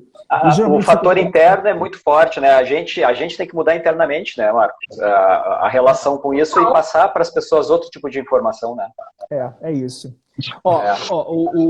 Tem alguém perguntando? O Simael Campos. Simael Campos, Olha, no caso, o que pode ser mais causador, né, de uma dor lombar? Um estado emocional ou ergonômico, por exemplo? É interessantíssimo isso, porque, eu vou dar um exemplo. Depressão é 5 vezes mais produtora de dor lombar do que qualquer fator físico. Olha que interessante. Eu queria te perguntar sobre isso. Ia fugir, eu ia esquecer. Então, você vê que fatores emocionais, muitas vezes, são muito mais geradores, né, E outra coisa, as pessoas elas acreditam que o envelhecimento da coluna é um fator determinante para a dor delas. Se a gente fosse seguir essa lógica, quanto mais velha uma pessoa, mais alterações degenerativas ela vai ter e, portanto, mais dor ela vai ter. Isso, se isso fosse realmente uma verdade. Olha que curioso. A maior parte dos picos de dores lombares registradas nas pessoas ao longo da vida, está entre 30 e 45 anos de idade. Ou seja, são idades onde processos degenerativos não são tão predominantes. Mas os fatores como estresse, carga emocional, pressão de trabalho, ansiedade, sono ruim, depressão, alimentação ruim, depressão, estão mais latentes, estão mais evidentes. Né? Então, se a gente olhar para a dor lombar apenas sob uma ótica física, a gente está fadado a fracassar em relação ao manejo dela. A gente tem que entender a dor lombar num aspecto que é biopsicossocial. Eu não vou ignorar elementos físicos, mas eu vou considerar que essa esfera psicossocial tem uma alta relação com a dor lombar. Agora, Marcos, a gente fala de vários fatores, né, que interferem de fato nessa dor lombar, tanto físicos como emocionais, né? Alimentação, a gente sabe que interfere toda essa questão da alimentação muito inflamatória. Mesmo a dor lombar não tendo um processo inflamatório, a dor lombar crônica, né? A gente sabe que pode gerar aí um estufamento. A Adriana está aí, nutricionista, ela pode falar disso perfeitamente bem. Né? Inchaços que vão levar a uma postura e que podem levar a uma dor, enfim, né? Inflamação. E a gente sabe que existe um remédio maravilhoso para a dor lombar, maravilhoso, que é o sono. Né? Nós temos aí pessoas que se automedicam, que tem gente que deve falar assim, eu vou tomar esse remédio caso não venha ter dor lombar. Tamanha é a paranoia, né? Eu não já vou acordar e tomar um remédio, porque se eu tiver dor lombar, eu tomei. Né? Então, tamanha é a paranoia. E às vezes, estou protegido. Nada. A pessoa não está dormindo, o sono não está de qualidade. A gente sabe que dentro de um sono de qualidade, a gente produz anti-inflamatórios aí maravilhosos. Fala um pouquinho disso pra gente. O sono é o nosso maior agente reparador. Então, o sono é um elemento altamente importante para os nossos processos de reparação, para o equilíbrio hormonal, para o equilíbrio de uma série de substâncias que a gente produz, neurotransmissores. O corpo, né, ele precisa do sono, ele se recupera durante o sono, ele se restaura durante o sono. E a gente sabe, obviamente, que quando a gente está com dor, pode ser que nesse início seja difícil você ter uma boa noite de sono. Boa noite de sono. Isso pode te afetar, isso pode te incomodar, mas a gente sabe que tentar, né, chegar nesse ponto de um sono mais equilibrado é fundamental, tanto para quem tem dor crônica. Hoje, como para manejo de dor crônica, a gente sabe o quanto o sono ele é um elemento crucial, é preciso falar sobre isso, é preciso conversar sobre isso, regular isso. Mas olha que curioso, também na dor aguda. Um estudo com dor lombar comparou pessoas que tinham dor lombar aguda, recentes, e que tomaram anti-inflamatório, e pessoas que tomaram remédios para dormir melhor naquele período. E o que ficou evidenciado foi que o grupo que recuperou mais rápido foi o grupo que tomou remédio para dormir melhor. De novo, eu não estou dizendo que a pessoa precise de remédio para dormir. Nesse estudo, onde se comparou dois tipos diferentes de medicamento, para sono ou para reduzir a inflamação, o que fazia a pessoa dormir melhor, né, mostrou que essas pessoas se recuperaram mais rapidamente. O quanto, então, que nós também podemos ser capazes de gerenciar o nosso sono e ter uma influência, né, na capacidade de dormir melhor. E o quanto que isso pode ser poderoso no controle de uma dor, seja uma dor aguda, seja uma dor crônica. O sono é tão preventivo quanto o movimento, quanto a alimentação. Né? O sono, um bom sono vai controlar o seu nível de dor aí a ponto de você falar assim, olha, acordei bem, não sinto mais. É uma prevenção, né? Que as pessoas negligenciam muito o ir para a cama, né?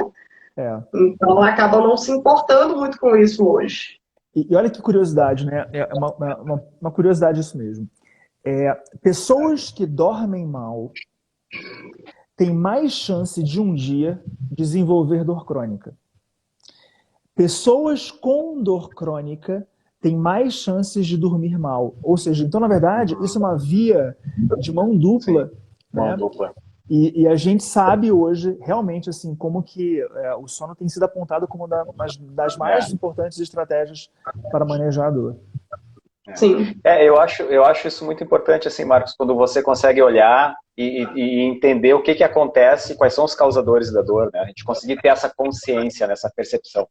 E entender do porquê que a dor veio, de onde é que ela veio, como é que ela aconteceu, né? E eu acho que quando a gente consegue parar para olhar e pensar assim, tá, meu sono, minha alimentação, meu dia a dia, meu trabalho, minha atividade física, minhas relações pessoais, a gente conseguir olhar para todos esses itens, né, e outros fatores que possam acontecer na vida das pessoas, e parar e olhar e dizer, não, deixa eu olhar para isso aqui agora e ver o que está acontecendo aqui, se isso tem relação ou não. E aí você vai fazendo todos esses olhares, né? A gente precisa eu vejo muito assim, ó, a questão que a Rafa falou da terceirização, é você não parar para olhar para aquilo que está te causando dor, né? Você... É aquela coisa que aí eu brinco assim, tá, eu não posso parar para cuidar da minha saúde porque eu tenho que trabalhar. Então tá, então trabalha bastante para ter dinheiro para pagar teu remédio, para pagar teu tratamento, porque é isso que o teu trabalho vai servir para isso. Né? Vou trabalhar mais para isso. Podia, se eu trabalhar menos, tá, então podia ter, vou ter menos dinheiro, mas aí tu não ia gastar com remédio, com um monte de coisa. Quais são as escolhas que você está fazendo? Né? Então assim, eu acho muito importante para que as pessoas parem para olhar todos os fatores. E até eu acho muito legal quando você faz aquela coisa, nossa, agora eu entendi lá atrás onde é que veio me trazendo todo esse processo aqui, que eu tô aqui agora. E agora eu consigo modificar isso aqui e diminuir o meu desconforto e o meu mal-estar com relação à dor, né, ao meu sono. Hoje eu digo assim, ó, eu não sou uma pessoa que durmo muito, mas eu durmo melhor. Porque eu identifiquei algumas situações e eu comecei a criar um ambiente de sono melhor para mim.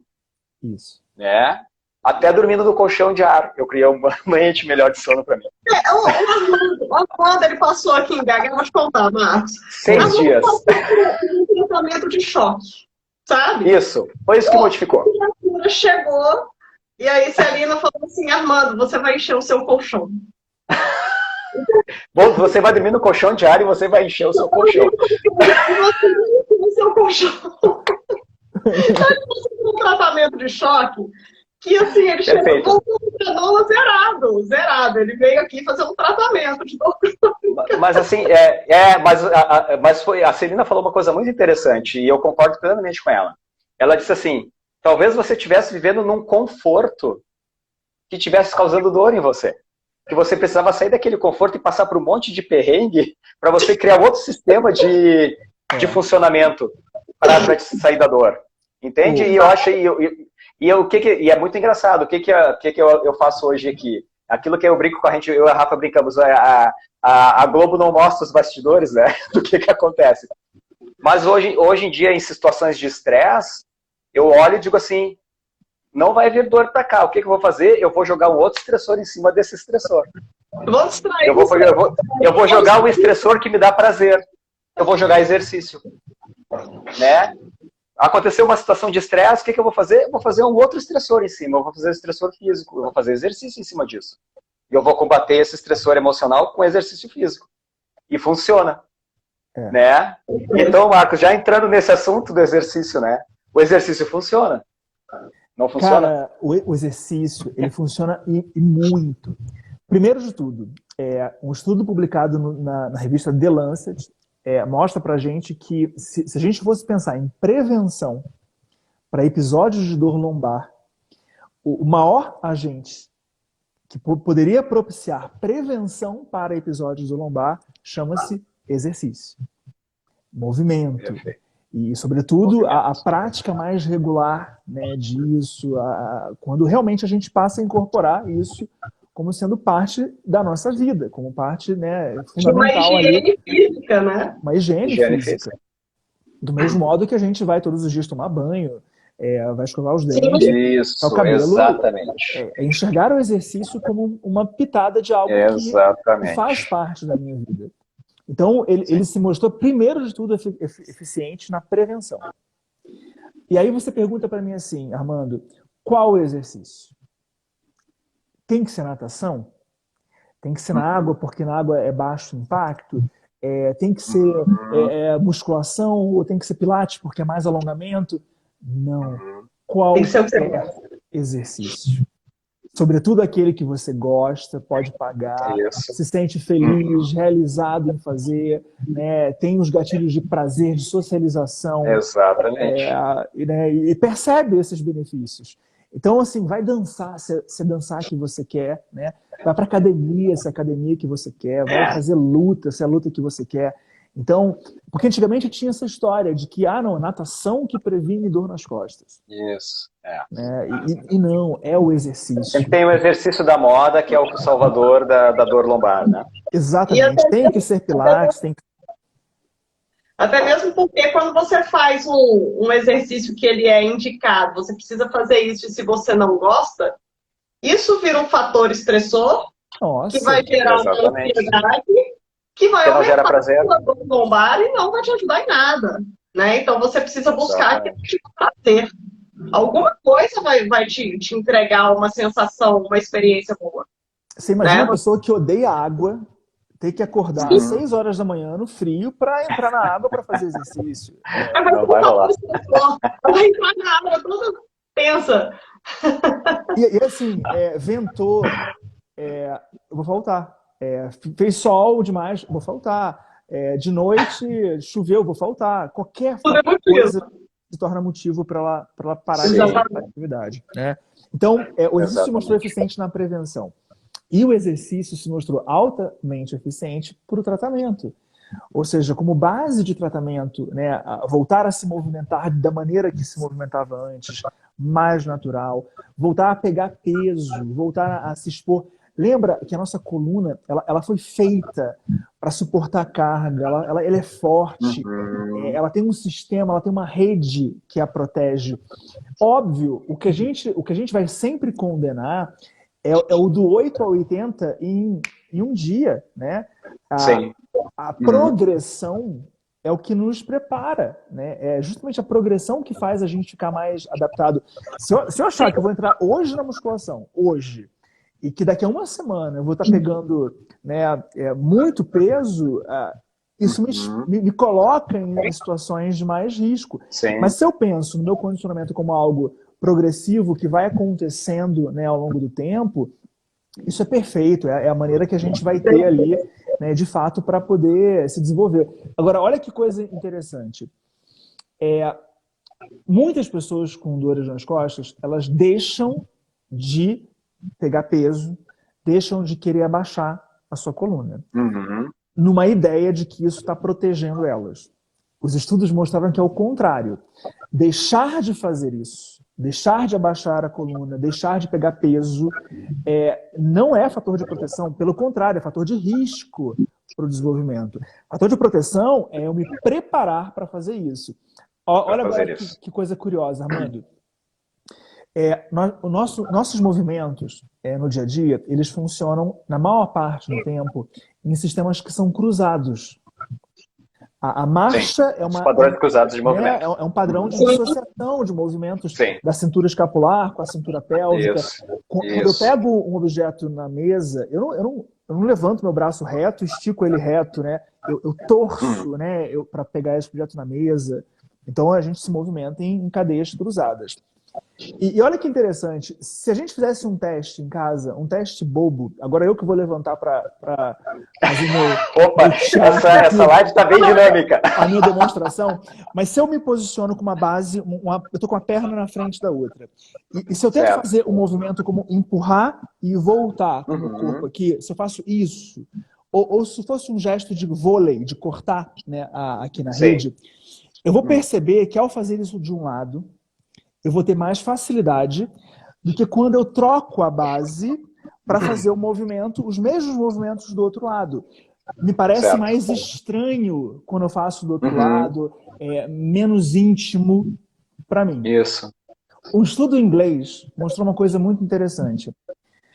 A maior parte das pessoas que iniciavam um episódio de dor nas costas, após terem iniciado o movimento, elas estavam se movimentando para o lado da dificuldade.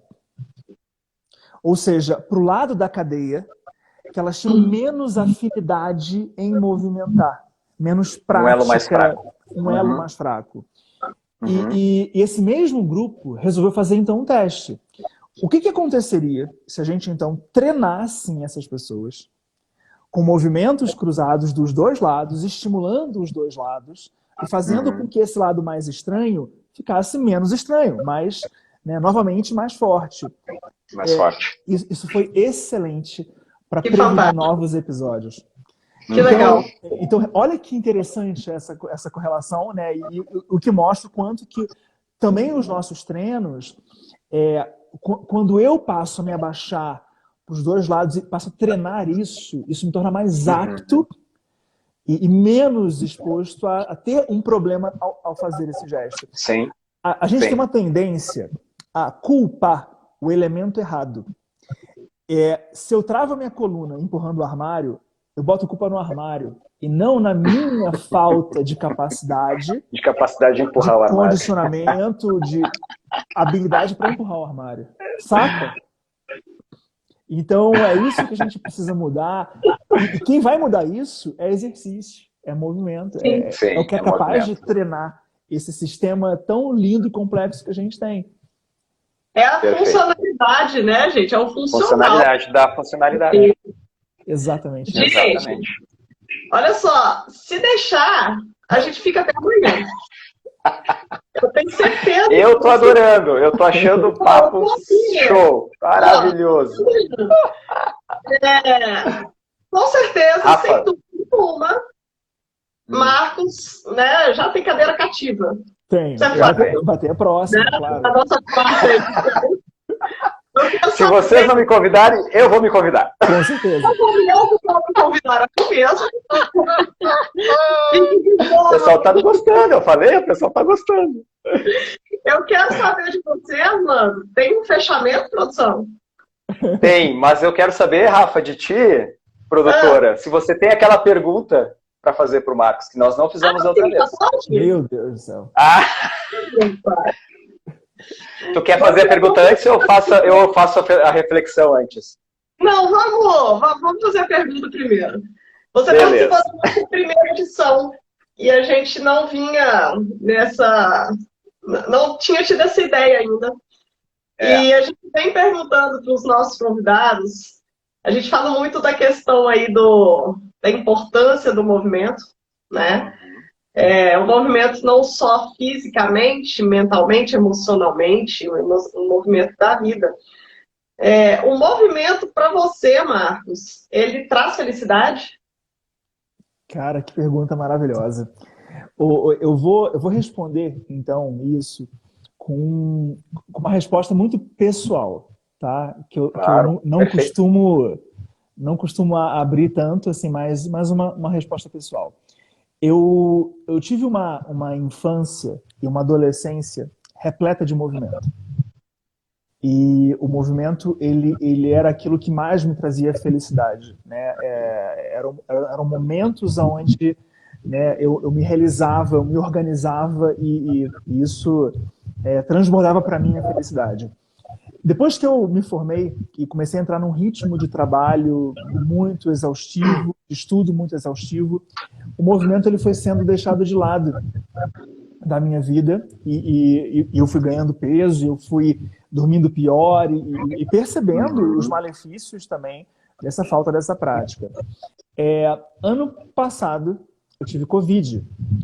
Eu tive Covid em outubro. Sim. E por causa da Covid, eu fiz uma tomografia de pulmão. E essa tomografia de pulmão veio com o seguinte relato no laudo: investigar a tireoide. Eu falei, o que aconteceu, né? E fui investigar a tireoide. E ao investigar a tireoide, eu descobri um câncer de tireoide. Três nódulos na minha tireoide. Sim. E com algumas metástases em gânglios no pescoço. E em novembro do ano passado eu fiz uma cirurgia. Eu retirei a minha tireoide e removi também esses gânglios. E isso me trouxe algo que para minha vida tem sido fantástico, que é o reencontro com o movimento. Então, a partir desse momento de doença, a partir desse momento de um momento difícil, eu percebi novamente, o que obviamente já era muito mais do que implícito, o quanto que eu precisava olhar para mim, o quanto que eu precisava fazer coisas que eu gostava, o quanto que eu precisava resgatar, né, coisas que para mim são essenciais. E o reencontro com o movimento tem sido a coisa mais fantástica da minha vida. Eu hoje voltei a me exercitar diariamente, eu voltei, né, perdi peso, e estou dormindo melhor, a minha vida flui melhor, eu tenho menos estresse, eu tenho, né, mais saúde. Então, assim, movimento traz felicidade e eu sou a grande prova disso aí também. Marcos, que sensacional. Nossa. Demais. Sabe que eu sou uma pessoa emotiva, né? Eu já estava começando a ficar emocionado com a tua história aqui. Que demais isso. Esse tipo de relato eu acho que são os melhores, assim. de a gente perceber a importância do exercício físico, a importância do movimento. Nós somos seres de movimento, né? Nós viemos para esse mundo para fazer movimento, para gerar movimento. Isso. Eu acho sensacional. Fantástico, Marcos. Gratidão pelo teu relato. Gratidão. Foi bem pessoal mesmo. Não, o Marcos é incrível mesmo. É sensacional. Nossa, demais. Nossa. E diante de um processo teoricamente difícil, né? Você conseguiu trazer isso de volta para sua vida como uma forma de higiene, né? Física e mental, né? Que é o que a gente quer entregar em relação ao movimento, porque o movimento é muito além do físico. Né? Entregar o movimento de forma humanizada, né? Para que as pessoas tenham essa consciência de que o movimento é saúde. Né? Ele não é estética, ela vai aparecer. Uma hora ela vai aparecer, até mesmo porque você vai passar. É uma consequência. Vai praticar mais, você vai se envolver mais. Mas antes, você precisa entender a importância e sentir essa importância para que você busque um padrão estético que, né, as pessoas colocam aí como adequado.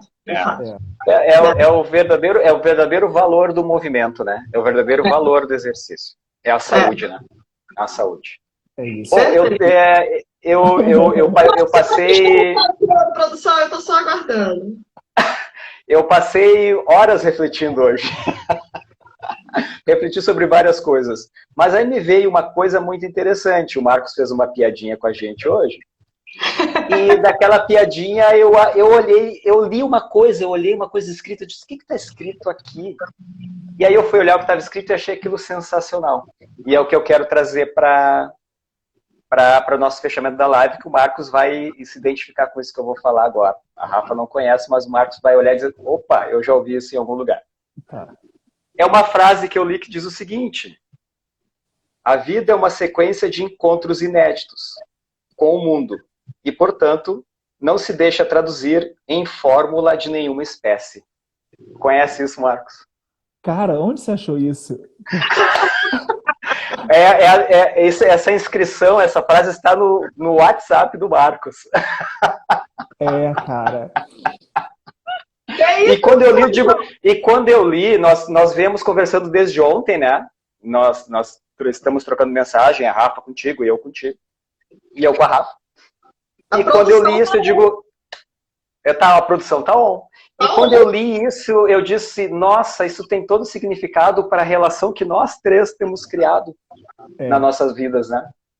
E eu pensei assim, aí eu refleti, eu fiz uma reflexão de como eu encontrei a Rafa, como nós nos encontramos, como começou a história, que nos trouxe a esse momento que nós estamos vivendo hoje, e como a Rafa me fez encontrar o Marcos, e aí o Marcos nos encontrou e nos olhou com outro olhar, um olhar diferente, e a gente começou a olhar para o Marcos com um olhar diferente, e a gente começou a criar uma conexão fantástica, sensacional, de coisas de uma maneira que a gente vai dizer assim, não usual, né?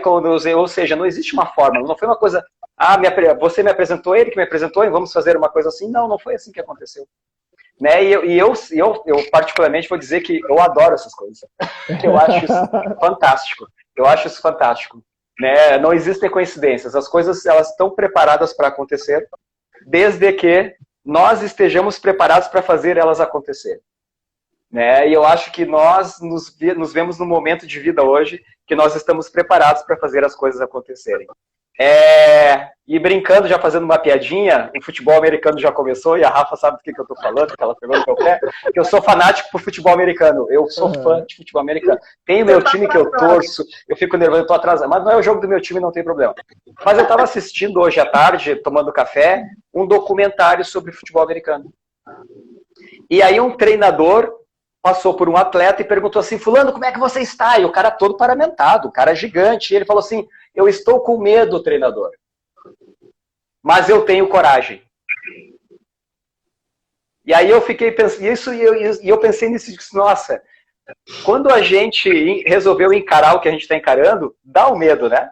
Dá um medinho, dá uma ansiedade, dá um frio na barriga, e a gente vai com medo mesmo. E lá a gente vai vendo que aquele medo não é um monstro, ele é só um medinho que faz bem, que ele é importante para manter a gente conectado e focado naquilo que a gente quer fazer acontecer, né? Mas é preciso ter a coragem para ficar ali, encarar e passar por cima desse medo e continuar tocando em frente, porque lá na frente vai vir um outro desafio, com outro medinho, que a gente tem que ter a coragem para passar por aquele desafio e continuar, e assim a gente vai continuando, e a gente vai crescendo, e a gente vai desenvolvendo várias coisas, e eu particularmente espero que nós continuemos desenvolvendo muitas coisas juntos, muitas coisas aí para o futuro. Eu acredito e eu vejo isso acontecendo.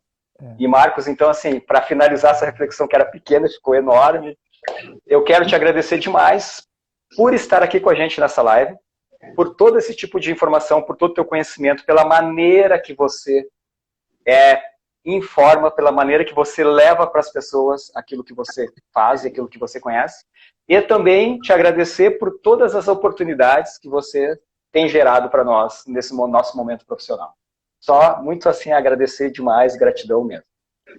Ô, Armando, assim, eu sou um cara também muito emotivo. Então, assim, agora você que está, né, abalando aqui as minhas estruturas, mas, assim, eu só tenho a dizer o seguinte, assim, né, como eu sou grato à vida porque por me permitir esses encontros, né, e eu acho que quando a gente consegue, né, proporcionar para nós mesmos, assim, esses tipos de encontro, cara, eu nunca vi a Rafa pessoalmente. Eu nunca encontrei com você pessoalmente. Mas no dia que eu encontrar, eu vou dar um abraço. Né? Assim, eu não vou pensar antes de já, né, pegar vocês assim, e abraçar e apertar, né? Porque é uma conexão né, que se criou que não tem explicação. Então, assim, sou muito grato a tudo isso e acho que o que a gente está construindo é uma cadeia muito legal, porque principalmente ela parte de uma verdade. Tudo que a gente está fazendo aqui, né? Todas essas lives que vocês fazem, todos esses encontros, assim, elas partem de uma verdade tão, tão genuína, assim, de um movimento tão, tão, tão lindo, que enfim, né? Não tem como não dar certo, assim, né? Já está dando muito certo e já é algo muito legal. Então, obrigado, tá? Pela oportunidade. Obrigado a todo mundo que assistiu aí. Silvana, super, hiper querida com a gente aqui. Né? E todo mundo que participou e ativamente. Como as pessoas participaram da live, né? Assim, de interagir. Enfim. Que legal, muito, que legal. Muito legal. Bom, gente, vocês estão falando com uma pisciana, né? Que tem que se segurar aqui, né? Para não ficar emotiva demais. Ariano é emotivo, Ariano explode de emoção. Eu vou constrair aqui na tela, mas tudo bem. É interessante essa questão que você colocou da verdade, porque essa expressão ser de verdade não é a primeira vez que aparece nas nossas lives. Nossa, né? Não é. E o que o Armando falou da questão do medo, eu quero deixar um recado. Para quem tem medo de se movimentar, o medo é importante, né? Ele é importante você ter medo. Porém, você não precisa alimentar esse medo, né? Você pode ser muito mais livre do que você imagina, né? Então, use o movimento para ser livre. E o profissional que está assistindo a gente, muitas vezes também dá medo pelo medo do aluno. Né? Da gente entregar a liberdade e a autonomia para o aluno, dá medo, porque isso gera muito mais, muito mais movimento. A gente precisa ser um pouco mais ousado nesse sentido. Então, perca o medo também de enxergar o seu aluno e perceber as capacidades dele. Você pode levar essa pessoa muito mais longe do que se imagina. Então, o medo é necessário, é preciso. A gente precisa da cautela, a gente precisa sentir esse medinho. Mas deixa ele embora o máximo que conseguir, porque outros virão. A gente precisa de outros para evoluir, outros medos para evoluir. Né? E se a gente fica só agarrado em um, a evolução não acontece. Então, minha gente, percam o medo, peguem medos novos, né? Para que a evolução seja sempre constante. Muito bom. E Nós somos o pessoal que está aqui, nossa, o pessoal que está aqui, entrem e acessem o perfil do Entendendo a Dor Crônica, que foi criado pelo Marcos, né? Que é sensacional, maravilhoso, informações valiosíssimas para quem lida, né? Ou que convive com pessoas que sentem dor, né? Tem só informações muito boas e positivas, né, Marcos? Informações positivas. Olhar de uma forma positiva. De uma forma construtiva para a dor, né? É isso que importa. É isso. É isso que importa. Foi sensacional. Foi demais. Sensacional. Tá ótimo. Foi demais, demais. Gratidão demais, Marcos. Obrigada por aceitar nosso convite mais Marcos, uma vez. obrigado, valeu. Até a próxima. Gente. Até a próxima, com certeza. Quarta edição, Marcos, por favor. Você já passa a data pra gente, tá? Mas que bom, a gente fica muito feliz em poder trazer essas informações humanizadas. Antes de mais nada, humanizado para a população e para profissionais. Existe essa carência, sim, para profissionais, então a gente precisa entregar isso. Sem dúvida nenhuma. Com certeza. Ok? Gente, muito obrigado. Gente, valeu. Obrigado por todo mundo que ficou assistindo. Gratidão. Marcos, gratidão. Marcos. Estamos juntos. Qualquer coisa só dá um grito. Galera, muito obrigada, Dri. Adorei sua participação, Dri, maravilhosa. Minha nutricionista de 1000 anos atrás, que eu não vou nem fazer conta, porque senão vai ficar feio. Vamos lá. Valeu a todo mundo que entrou, gente. Obrigadão mesmo. Foi demais. Muitíssimo obrigada. Valeu. Beijo, beijo, beijo. E beijo. Até a próxima. Até a próxima. Movimento. Tchauzinho, boa noite. Movimento traz felicidade, ó. Com certeza. Sem dúvida. Valeu. Beijos, boa noite, abraços. Tchau, tchau, gratidão.